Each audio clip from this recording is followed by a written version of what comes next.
The wind howled like a wounded animal as Helena Kingsley collapsed against the rough wooden door, her frozen fingers barely able to form a fist to pound against the planks. Through the white wall of snow that had swallowed the world whole, she had seen the faint glow of lamplight in a window, and it had pulled her forward like a beacon in the most desperate moment of her life. Her traveling cloak, fine wool that had seemed so practical when she left Sacramento 3 weeks ago, was now crusted with ice and offered about as much protection as tissue paper. She hammered again, harder this time, though her knuckles screamed in protest, and then her legs simply gave out beneath her. She slumped against the door just as it swung inward, and she tumbled directly into the arms of a man who caught her with a startled grunt.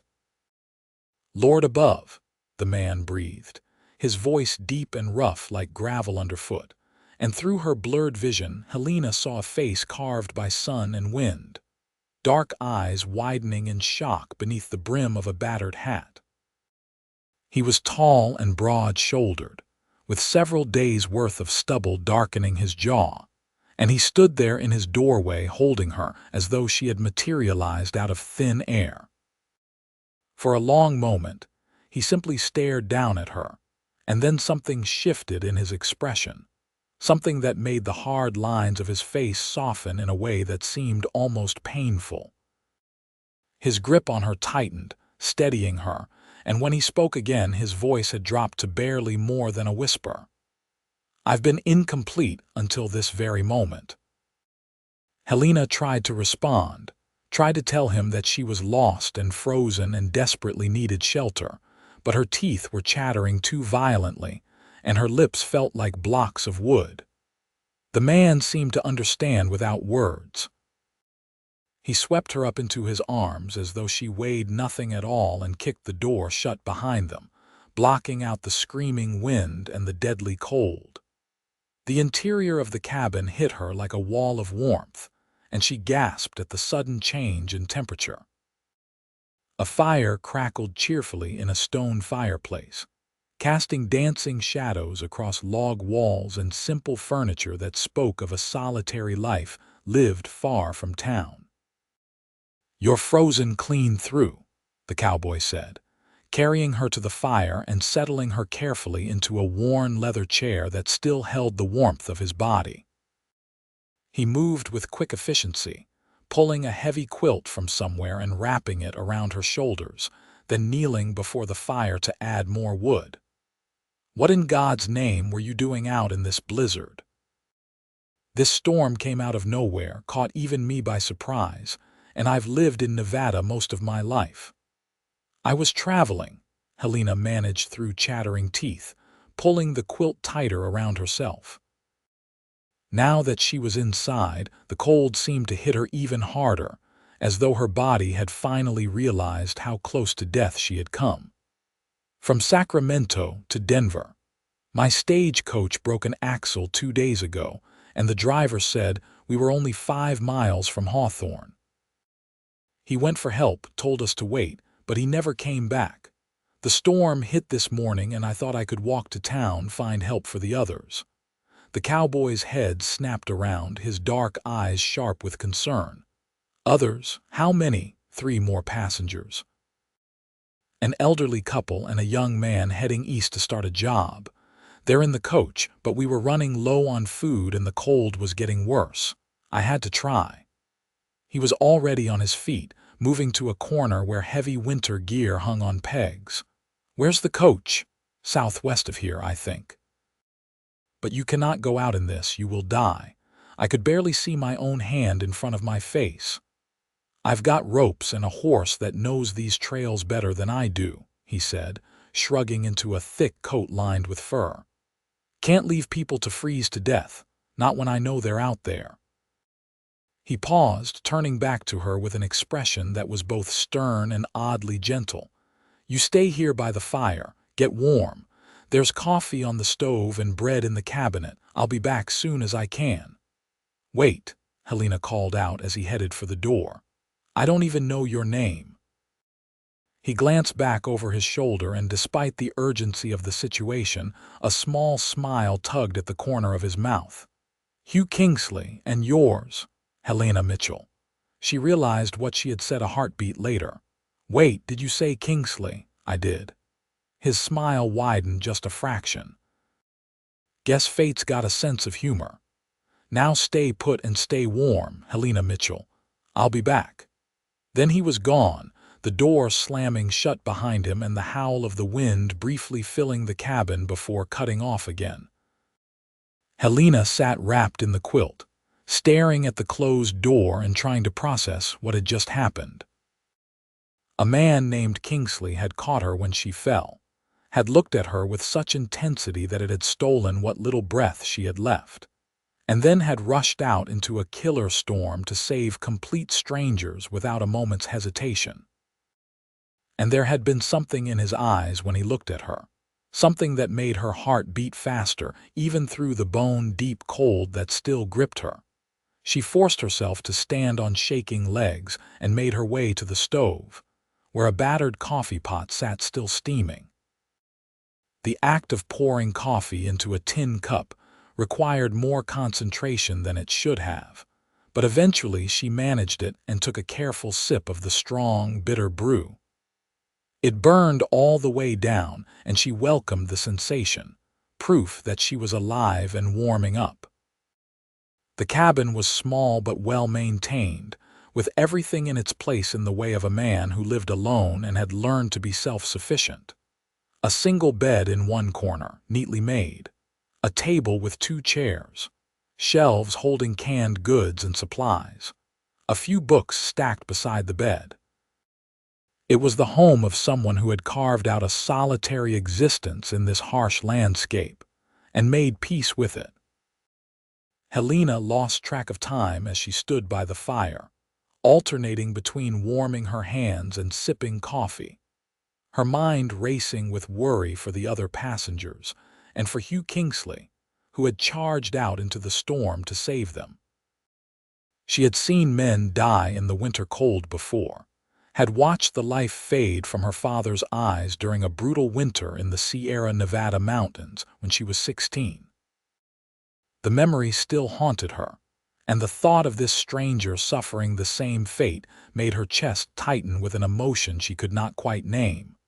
When the door finally burst open again, snow swirling in with a gust of frigid air, Helena jumped and nearly dropped her coffee cup. Hugh stumbled inside, covered head to toe in snow, followed by 3 figures bundled in blankets and ropes.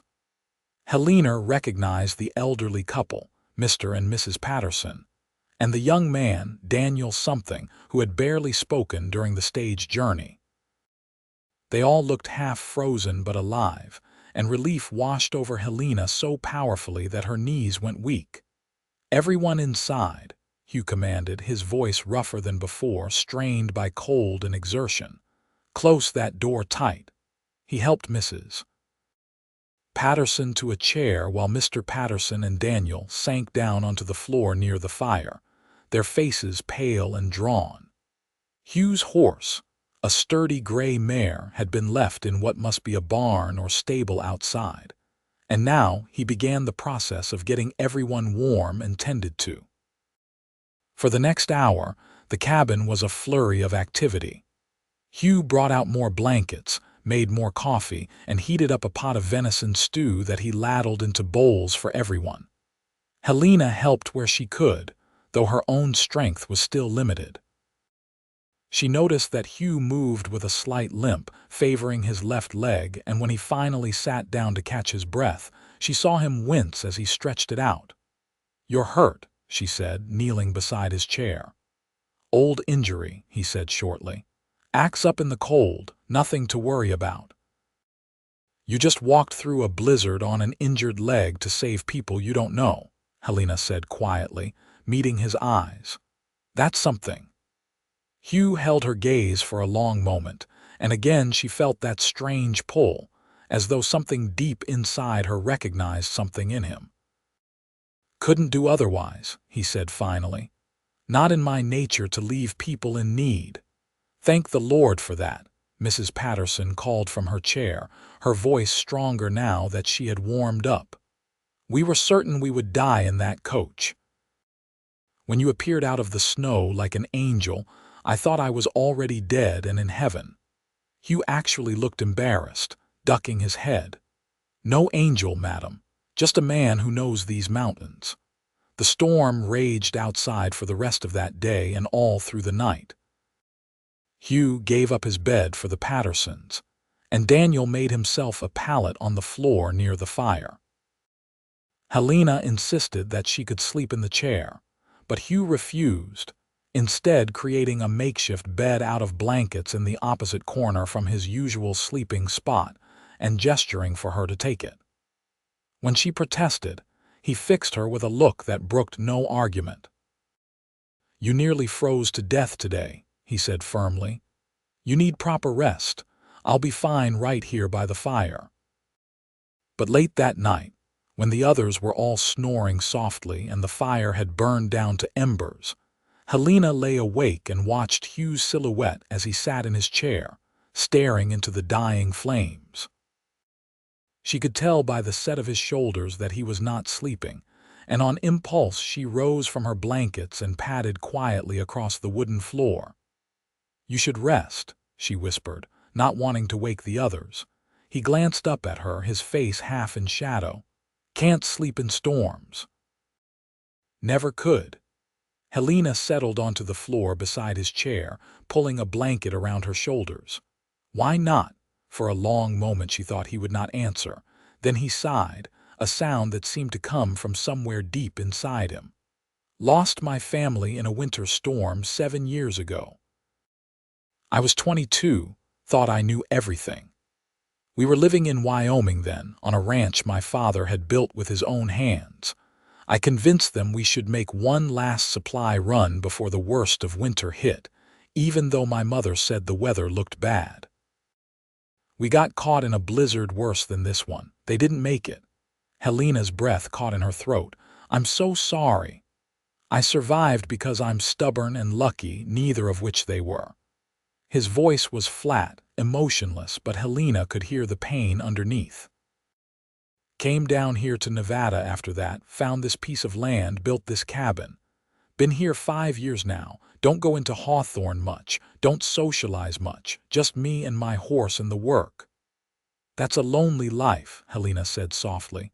"Lonely is safe," Hugh replied. "Can't lose people if you don't let them close."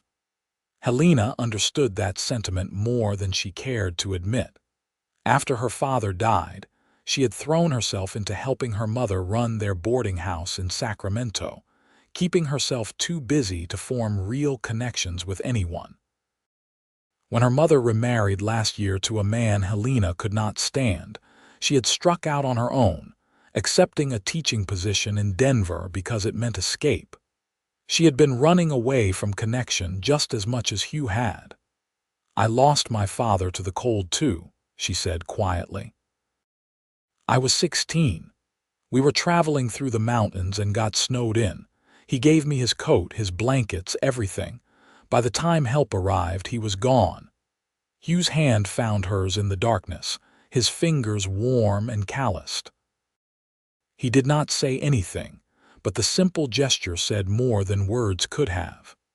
They sat like that for a long time, hands clasped, staring into the embers. Two people who had both been hollowed out by loss and had learned to survive by not letting anyone in. "When you fell through my door today," Hugh said eventually, his voice so low she had to strain to hear it, "it was like something inside me woke up that I thought was dead. I looked at you and I felt complete for the first time since I lost my family. I don't understand it. Don't know what it means, but I needed you to know that." Helena's heart hammered in her chest. "I felt it too," she whispered, "like coming home to a place I'd never been." Hugh turned to look at her then, his dark eyes searching her face in the dim light. "You're on your way to Denver." "To a teaching position." "Yes. And I live in the middle of nowhere, barely seeing another soul from 1 month to the next." "Yes.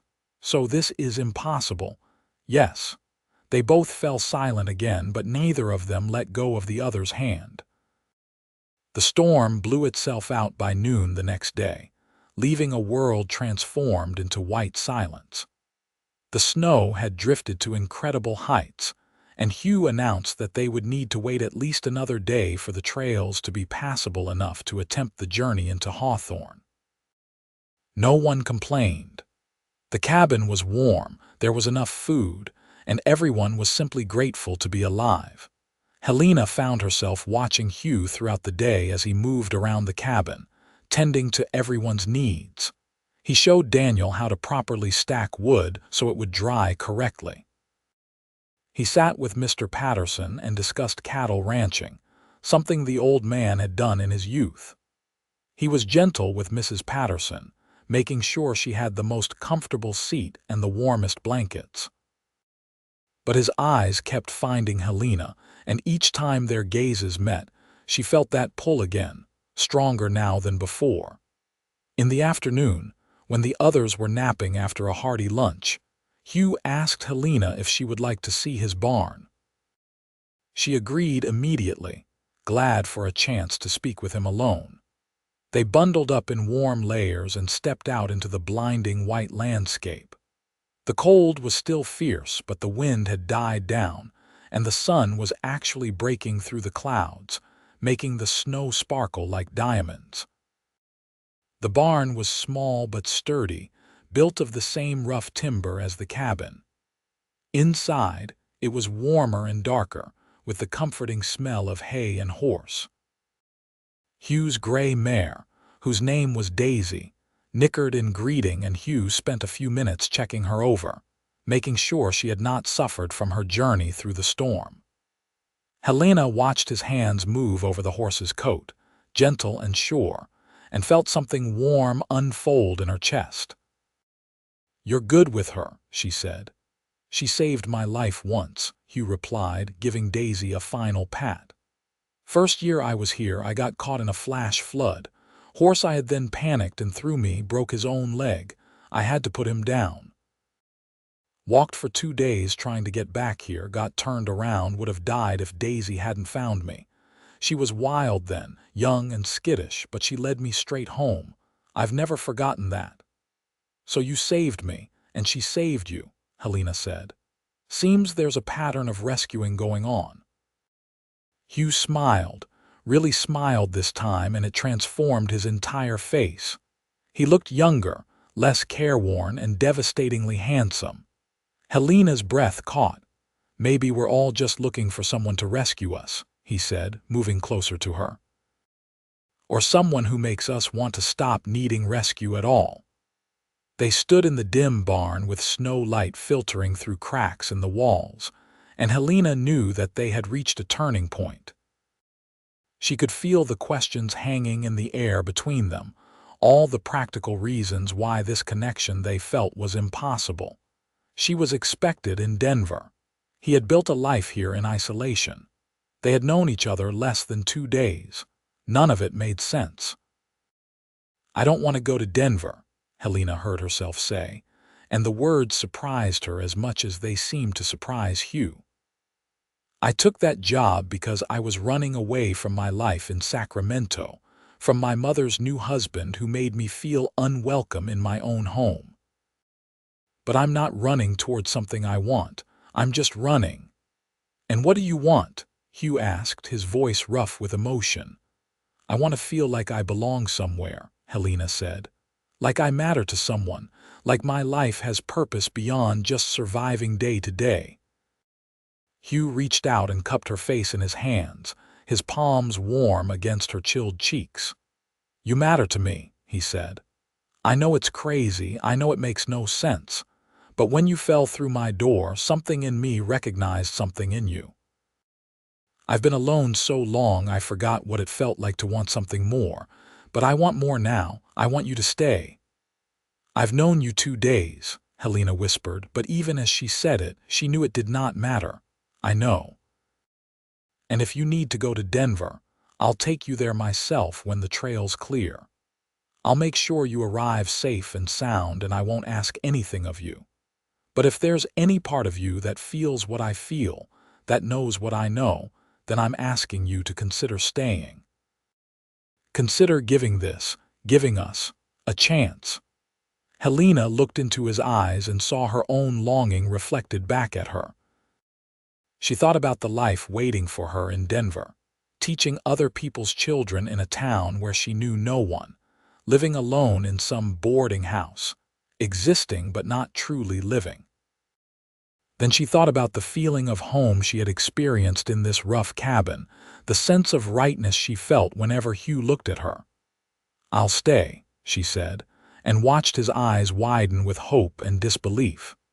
"At least for a while, at least long enough to see if this is real." Hugh let out a breath that was almost a laugh, and then he was kissing her, his lips warm and insistent against hers. Helena melted into him, wrapping her arms around his neck, and for the first time in years she felt truly alive. The kiss was deep and desperate and full of all the loneliness they had both carried for so long. When they finally broke apart, both breathing hard, Hugh pressed his forehead to hers. "I promise I'll spend every day proving you made the right choice," he said. They returned to the cabin hand in hand, and if the other passengers noticed the change between them, they were too polite to comment. That evening, as they all sat around the fire sharing stories, Helena felt a contentment she had not known she was missing. Mrs. Patterson talked about her 47 years of marriage to her husband, the challenges and joys, and the way love changed and deepened over time. Mr. Patterson spoke of the ranch they had built in California and the children they had raised there. Daniel shared his dreams of making a fortune in the silver mines near Denver. And Hugh, with Helena's hand in his, told them about his plans to expand his land, maybe run some cattle, build something lasting. The next day dawned clear and cold, and Hugh declared the trails passable enough to attempt the journey to Hawthorne. He hitched Daisy to a sledge he had built for hauling supplies, and they all piled on, wrapped in every blanket Hugh owned. The journey took 3 hours, with Hugh walking ahead to test the depth of the snow. But eventually the small town of Hawthorne came into view, its buildings looking squat and sturdy against the white landscape. The town was bustling despite the storm, with people digging out from the snowfall and checking on neighbors. Hugh led them to the general store, which also served as a gathering place, and the owner, a portly man named Carl Simmons, rushed forward with exclamations of relief. "We've been worried sick," Carl said, pumping Hugh's hand. "When your stagecoach didn't show up on schedule and then that storm hit, we feared the worst. Sent out a search party yesterday, but they had to turn back when visibility got too bad." The Pattersons and Daniel were quickly surrounded by concerned townspeople, and arrangements were made for them to continue their journey once the main roads were cleared. Helena stood a bit apart, suddenly uncertain. She had told Hugh she would stay, but the reality of that decision was hitting her now. She had no belongings except the clothes on her back. She had no money saved. She did not even know what she would do with herself out in Hugh's isolated cabin. As if sensing her thoughts, Hugh appeared at her elbow. "Having second thoughts?" he asked quietly.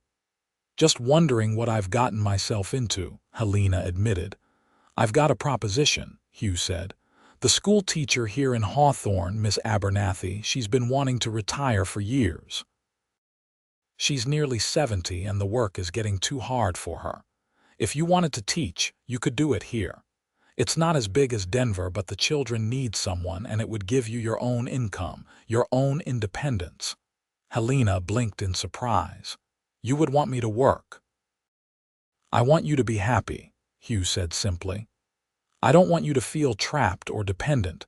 I want you to choose to be with me because it's what you want, not because you have no other options." That sealed it for Helena. Any lingering doubts fled in the face of his simple honesty. "Then let's go talk to Miss Abernathy," she said. Miss Abernathy turned out to be a sharp-eyed woman with white hair pulled back in a severe bun, but her face lit up when Hugh explained the situation. "The children have been running me ragged," she said bluntly. "I love them, but I'm too old for this now. If you're willing to take over, I'd be grateful beyond words. The pay isn't much, but the town provides a small house that goes with the position."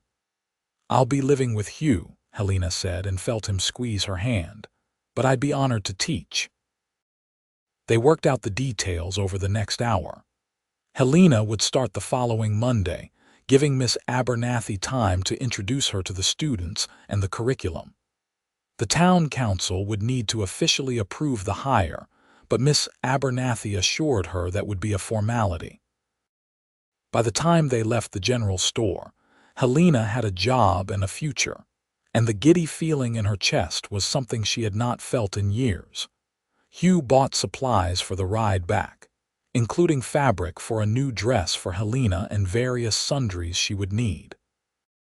He refused to let her even think about the cost, though she promised to pay him back once she started receiving her salary. As they loaded up the sledge, Carl Simmons pulled Hugh aside for a private word.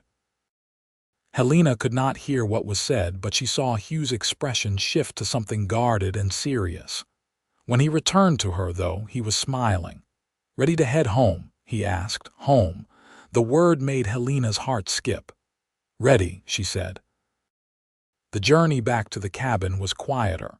Just the two of them and Daisy, the sledge gliding over the snow with a soft shushing sound.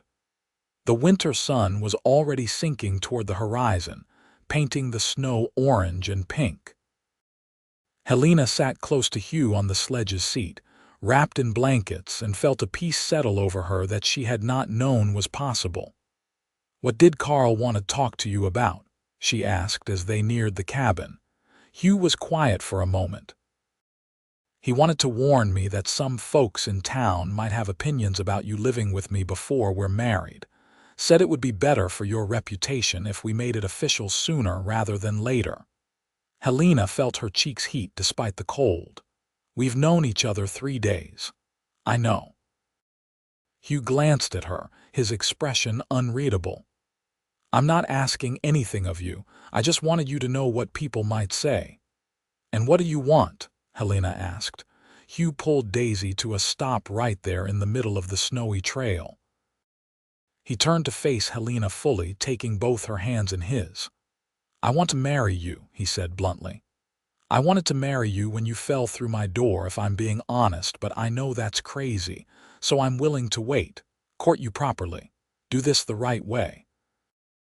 I just need you to know that I'm serious about this, about you. This isn't some passing fancy for me." Helena's eyes stung with tears that had nothing to do with the cold. "I want to marry you too," she said. "And I don't care if that makes me crazy or improper or any other thing people might say. When I look at you, I see my future, I see home, and I've been looking for that my whole life without even knowing it." Hugh kissed her then, soft and sweet, and when they broke apart he was grinning like a boy. "So is that a yes?" "That's a yes," Helena confirmed, laughing. "Though we should probably wait at least a month so people don't think we've completely lost our minds." "A month I can do," Hugh said. "Gives me time to build you a proper ring and fix up the cabin a bit. Maybe add a room for a study, somewhere you can prepare your lessons." They continued on to the cabin as the sun set, making plans and dreaming aloud. Hugh talked about how he had always wanted to expand his small ranch, maybe bring in some cattle or horses to breed. Helena shared her ideas about teaching, how she wanted to make learning exciting for children who often had to work long hours helping their families. They talked about the future as though they had been planning it together for years, and the conversation flowed as easily as breathing. Over the next 4 weeks, Helena split her time between settling into teaching at the Hawthorne schoolhouse and helping Hugh prepare the cabin for their married life. The children, 12 in total ranging from 6 to 14 years old, were a challenge but also a joy. They were rough-edged and practical, products of the harsh Nevada landscape, but they were eager to learn once Helena showed them that education could be interesting. She taught them reading and arithmetic and geography, but she also taught them about the natural world around them, incorporating their own experiences and knowledge into the lessons. Hugh proved to be as devoted as his word. He built her a beautiful study off the side of the cabin, with big windows to let in light and shelves for books. He carved her a ring from a piece of juniper, what he had been saving for something special, inlaying it with a small piece of turquoise he had found in the hills. It was more beautiful to Helena than any gold band could have been. He courted her with a quiet steadiness that made her feel cherished and valued, never pushing her beyond what she was comfortable with, always treating her as an equal partner. They were married on a bright February morning in the small church in Hawthorne, with Miss Abernathy and the entire school class in attendance, along with most of the town. Carl Simmons gave Helena away since she had no family present, and Mrs. Patterson, who had stayed in town to wait for the spring thaw before continuing her journey, wept happy tears throughout the ceremony. The preacher, an elderly man named Reverend Thomas, pronounced them husband and wife with obvious approval, and when Hugh kissed Helena in front of everyone, there was not a dry eye in the church. The town threw them a celebration at the general store, with food and music and dancing. Helena wore a dress that Mrs. Patterson had helped her sew from the fabric Hugh had bought, pale blue wool that brought out the color of her eyes. Hugh wore his best shirt and pants, his hair slicked back, looking both uncomfortable and proud. They danced together as a fiddler played, and Helena felt like she was floating. "Happy?" Hugh asked, pulling her close. "Happier than I knew was possible," Helena replied honestly. Late that evening, they rode back to their cabin under a sky full of stars, the snow reflecting the moonlight and making everything seem magical. Hugh carried Helena over the threshold, both of them laughing, and then they were alone together as husband and wife for the first time.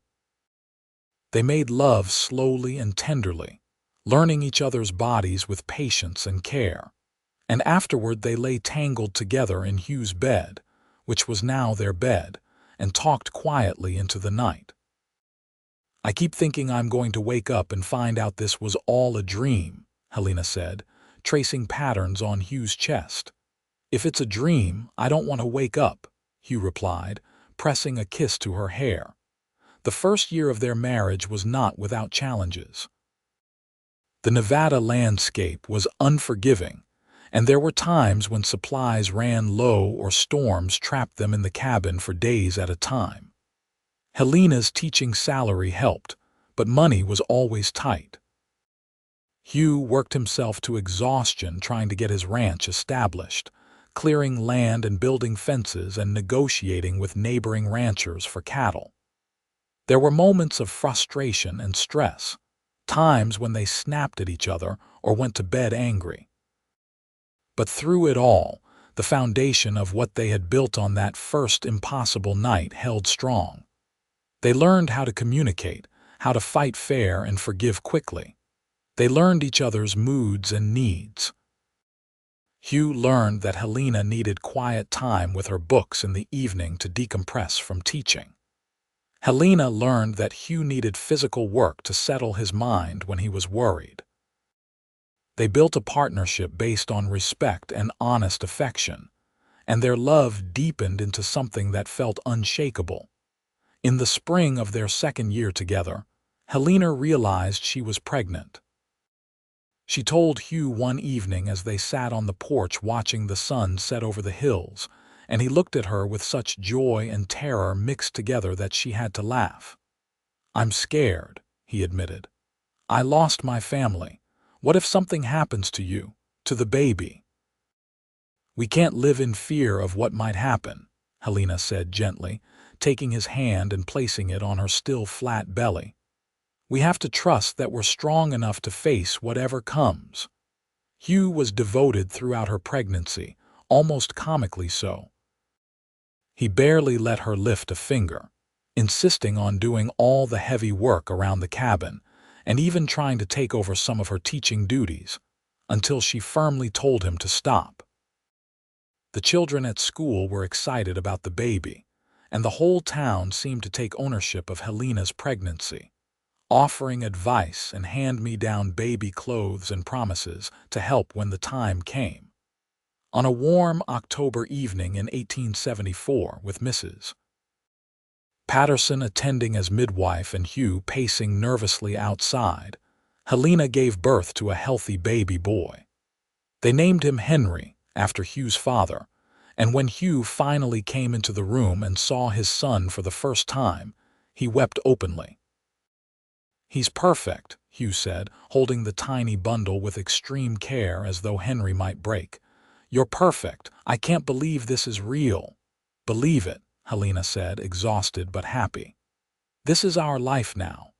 Henry was an easy baby, all things considered, and Hugh was a devoted father. Helena watched her husband transform, watched him become even gentler and more patient than she had thought possible. He built a cradle that rocked by the fire, carved toys, sang off key lullabies that made Helena laugh. They took turns walking the floor when Henry cried at night, and they marveled together over every milestone, every smile and coo and tiny achievement. The next few years passed in a blur of hard work and simple joys. Hugh's ranch grew slowly but steadily. He brought in cattle and hired on a young hand named Peter to help with the work.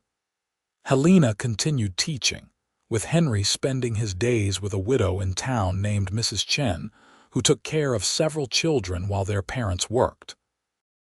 The town of Hawthorne grew too, with new families moving in drawn by rumors of silver in the hills.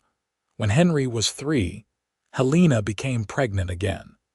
This time the pregnancy was harder, and she had to stop teaching in her 7th month because of exhaustion.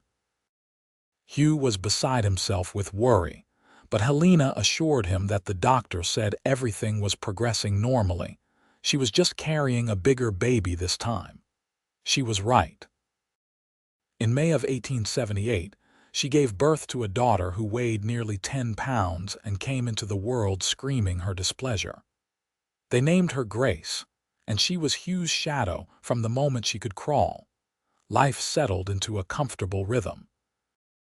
Henry started school under Helena's teaching, and Grace grew into a wild child who preferred helping her father with the ranch work to anything domestic.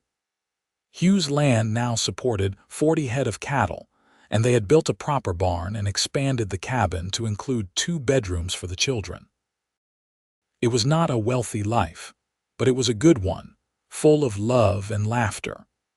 In the summer of 1881, a telegram arrived that shook Helena's world. Her mother had died, and her stepfather was requesting that Helena come to Sacramento to settle the estate. Helena had not spoken to her mother in 7 years, had not even told her about her marriage or children, and the guilt she felt was enormous. "I have to go," she told Hugh, the telegram crumpling in her shaking hand. "I have to make peace with this." "Then we'll all go," Hugh said firmly. "You're not facing this alone." The journey to Sacramento took nearly a week, traveling by stage with 2 young children who were unused to long trips. But they managed, and when they arrived in the city that Helena had fled so long ago, she was struck by how different she felt. She was not the lost young woman who had run away anymore. She was a wife, a mother, a teacher. She had built a life she was proud of.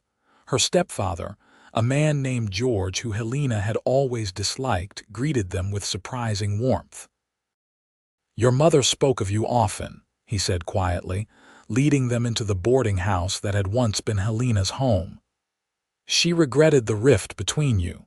She wanted to reach out but was too proud.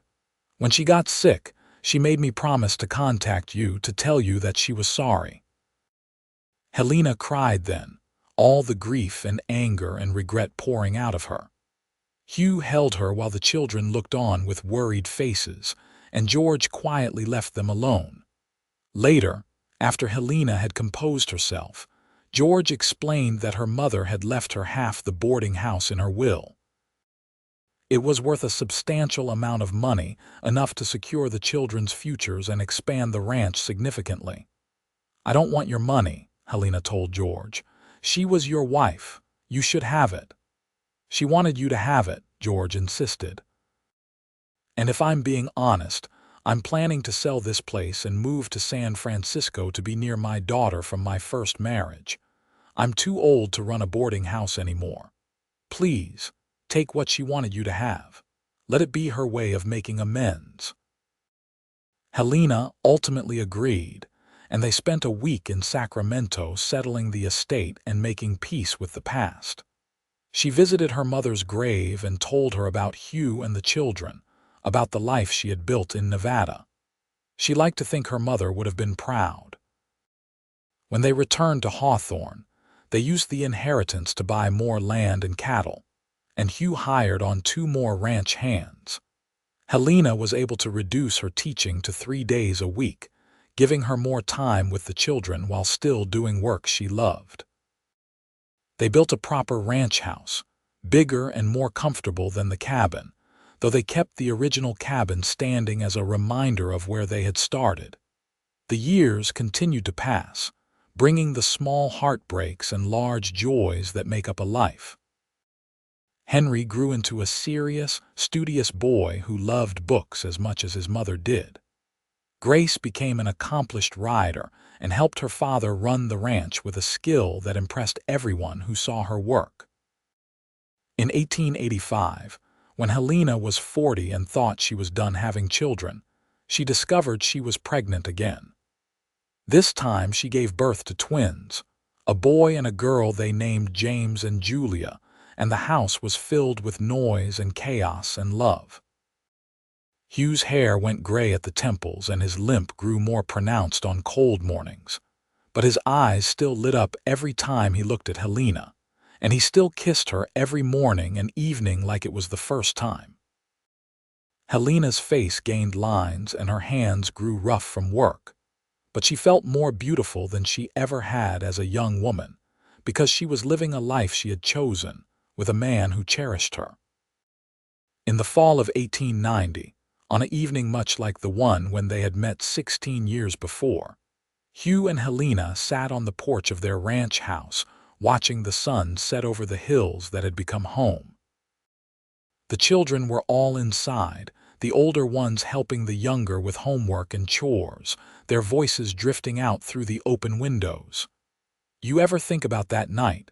Hugh asked, reaching for Helena's hand. "The night of the blizzard. I think about it all the time," Helena admitted.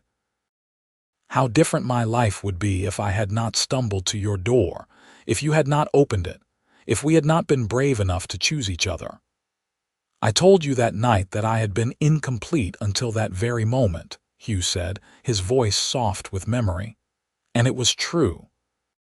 But what I did not know then was that you would not just complete me, you would expand me. You would show me that life could be bigger and fuller and more wonderful than I ever imagined in my loneliness. You did the same for me," Helena said, squeezing his hand. "You gave me a home, a family, a purpose. You gave me love when I had forgotten what that felt like."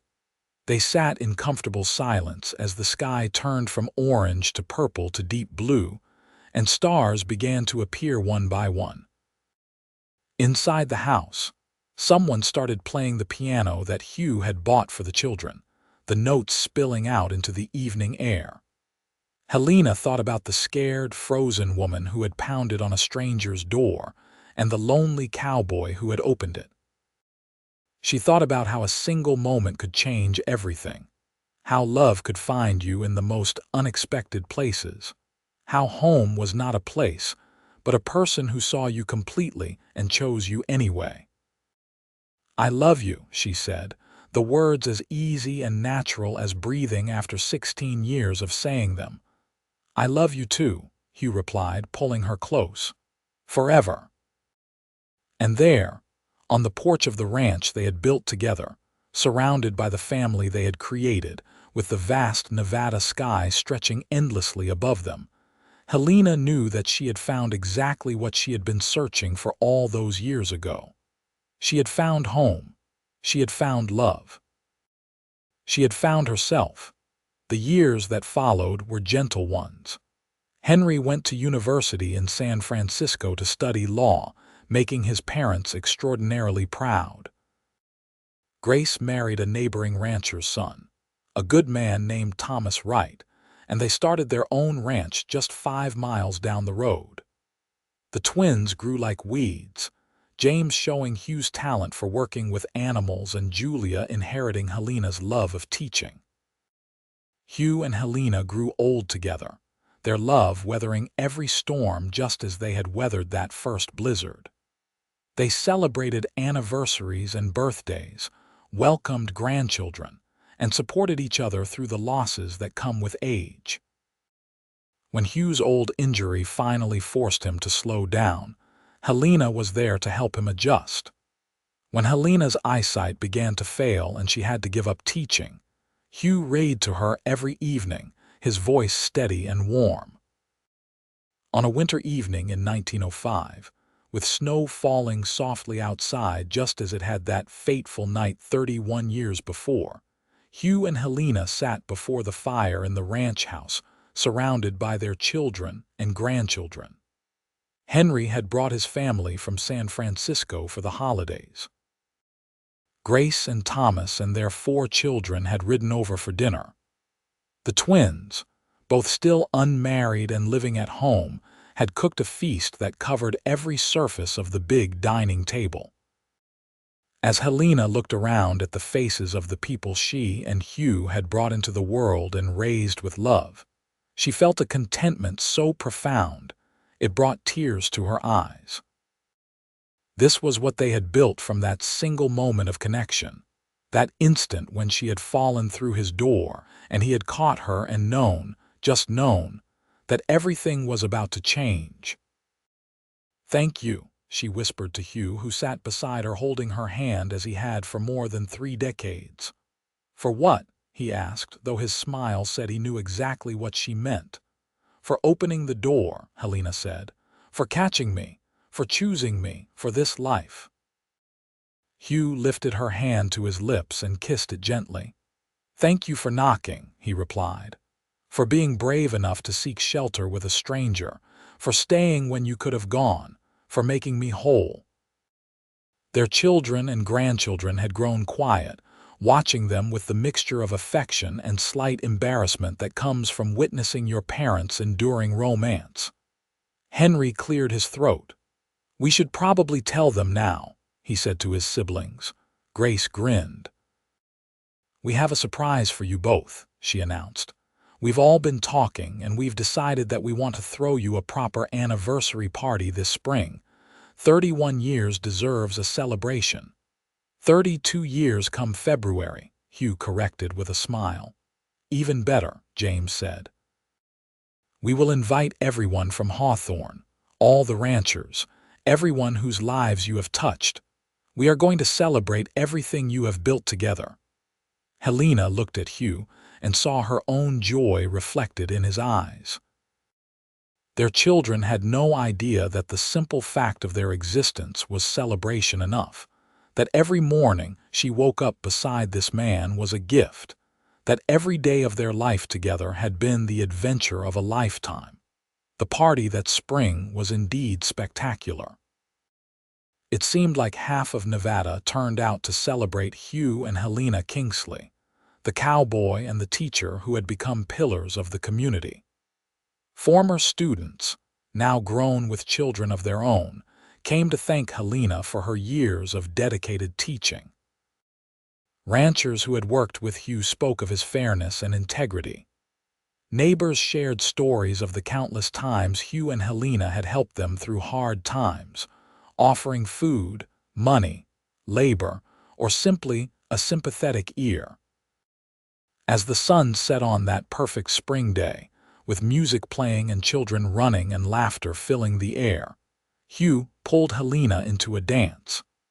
They moved slowly, carefully, their bodies knowing each other so well that they barely had to think about the steps. "Do you remember what I said to you that first night?" Hugh asked, his voice low and intimate despite the crowd around them. "You said a lot of things that night," Helena teased. "I said I had been incomplete until that very moment," Hugh reminded her, "but I was wrong about something." Helena pulled back slightly to look at him in surprise. "What do you mean?" "I thought you completed me," Hugh said, his eyes serious and full of love.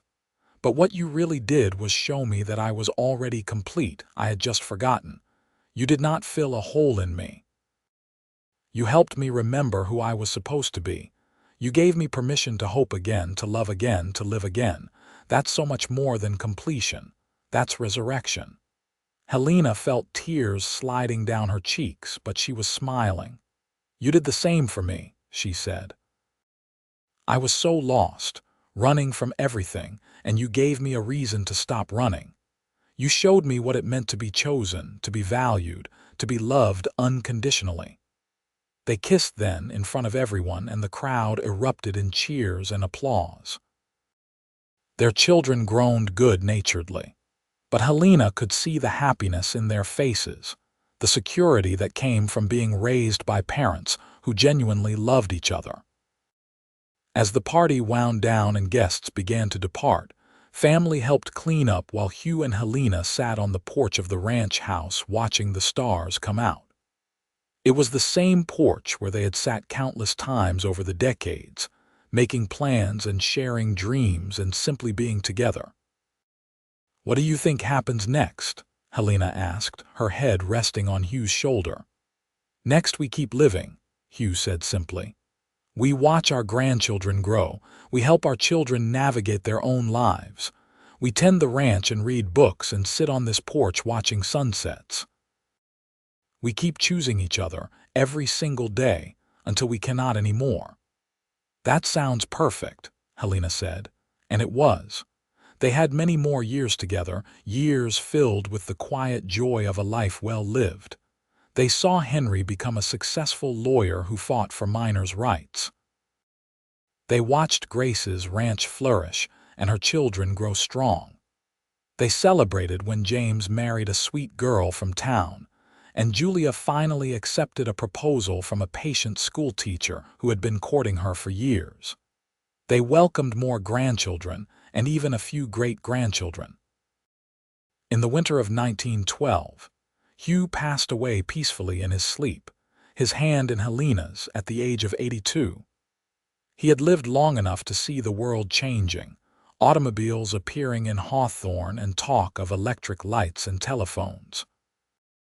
But he died in the same house he had built with his own hands, surrounded by the family he had created with the woman he loved, and he died knowing he had lived a life of purpose and meaning.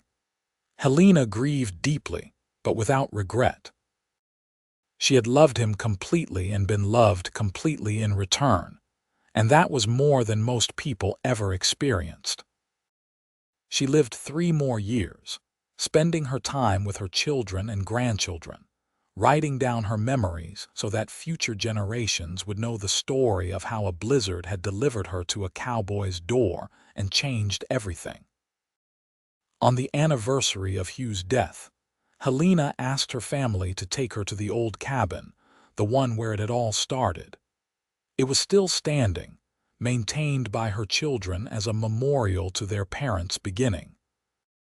They bundled her up against the cold and drove her there in one of those newfangled automobiles that would have amazed Hugh. And they settled her in a chair by the fire they built in the old stone fireplace. As Helena sat there in the place where she had first felt complete, where she had first understood what home meant, she felt Hugh's presence as clearly as if he was sitting beside her. She thought about everything they had built from that single moment of connection, and she felt proud. They had taken their impossible love and made it real, made it last, made it matter. "Thank you for catching me," she whispered to the empty room, knowing somehow that he heard. Helena Kingsley passed away that night, peacefully and without pain, in the cabin where her greatest adventure had begun. Her family found her in the morning with a smile on her face, and though they grieved, they also celebrated. She had lived 85 years, and she had loved and been loved every single day of the last 43 of them.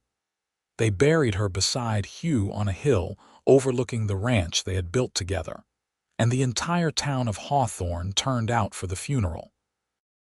Person after person stood to share stories of how Helena had touched their lives, how her teaching had shaped them, how her kindness had helped them. The preacher spoke of a love that had endured decades and blessed generations, and he said that if anyone wanted to know what true partnership looked like, they needed only to look at the life Hugh and Helena had shared. Years later, their great-great-grandchildren would still tell the story of the blizzard that delivered a freezing woman to a lonely cowboy's door, and how he had taken one look at her and known that his life was about to begin. They would tell of a love that conquered loneliness and loss, that built a family and a legacy, that proved love at first sight was not just possible but powerful. They would pass down the wedding ring carved from juniper wood with its turquoise inlay, and they would remember that sometimes the most important moments of our lives come when we are least expecting them, when we are lost and frozen and desperately knocking on a stranger's door hoping for shelter. And they would remember that all it takes is someone brave enough to open that door, to catch us when we fall, to look at us and say with absolute certainty, "I've been incomplete until this very moment."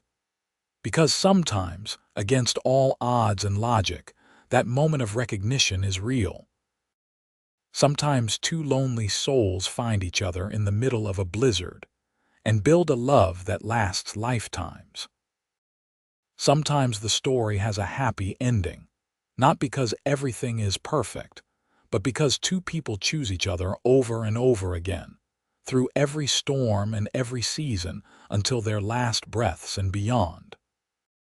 Hugh and Helena's story became legend in Hawthorne, Nevada, a reminder that love could find you anywhere, even in the most desperate circumstances, and that when it did, you had to be brave enough to choose it.